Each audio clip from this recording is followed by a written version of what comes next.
That was what they called a Tyrant Prime that hung at the edge of the galactic core, a leviathan of steel and stone built into an asteroid the size of a small moon. Layer upon layer of armor wrapped it, energy shields thicker than entire planetary atmospheres, and weapons enough to erase fleets with a single volley. It had never fallen.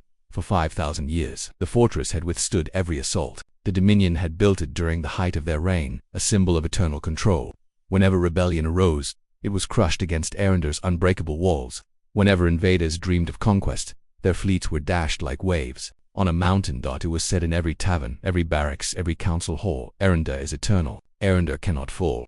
And then humanity came. The Dominion had underestimated them at first, as they always did, a young species from the edge of the spiral, barely centuries old in spaceflight, but the humans had fought them, again and again, with weapons the galaxy had never seen, with defiance that refused to die. The Dominion had lost battles, then fleets, then sectors. Now they had only one stronghold left, Erender Prime. The galaxy watched, billions tuned to the live feeds. If Erender stood, perhaps the Dominion could rebuild, perhaps the humans could be delayed, forced into a war of attrition. But if Erender fell, the Empire would be finished forever. The Dominion gathered everything they had left. 30,000 warships formed a wall around the fortress, bristling with cannons and mines. Their best admirals, their most loyal soldiers, all stood ready to die for Erender, and into that wall the humans came. Their fleet was small compared to the Armada, barely 10,000 ships, but their advance was relentless.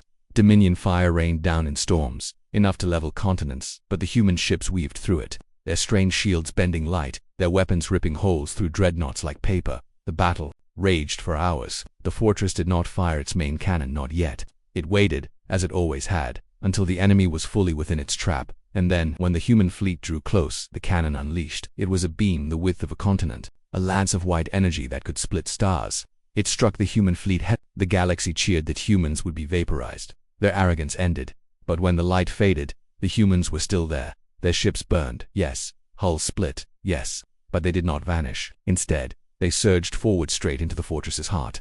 The Dominion panicked. Erender had never been breached. It was impossible. Yet human ships punched through shield after shield, barrier after barrier, as though they had known the fortress's defenses all along. And then came the impossible moment. A single human vessel, no larger than a cruiser, dove into the fortress's primary gate. Alarms blazed. The Dominion mocked them a suicide run, nothing more, until the walls opened. In an instant, every defense system shut down. Gates unsealed, cannons powered down. The fortress's great shields collapsed like mist in sunlight. The humans hadn't destroyed Erender. They had unlocked it. For centuries, the Dominion had believed their fortress eternal, but humanity had studied them, learned them, found the flaw no one else had ever dared to look for, and in seconds, the fortress fell. Human soldiers stormed its halls. Resistance crumbled. By nightfall, the banners of Earth flew where once the Dominion's sigil had reigned across the galaxy. Silence reigned. The last fortress, eternal, unbreakable, invincible, gone. And the message was clear. The Dominion was finished. On every enslaved world, cheers erupted. Chains were broken. Civilizations that had known only oppression for millennia raised their heads for the first time in living memory. The galaxy would never forget the broadcast that followed. The human admiral standing at the heart of Erender, his voice carried to every star, "You believed this fortress eternal, but eternity is an illusion built on fear.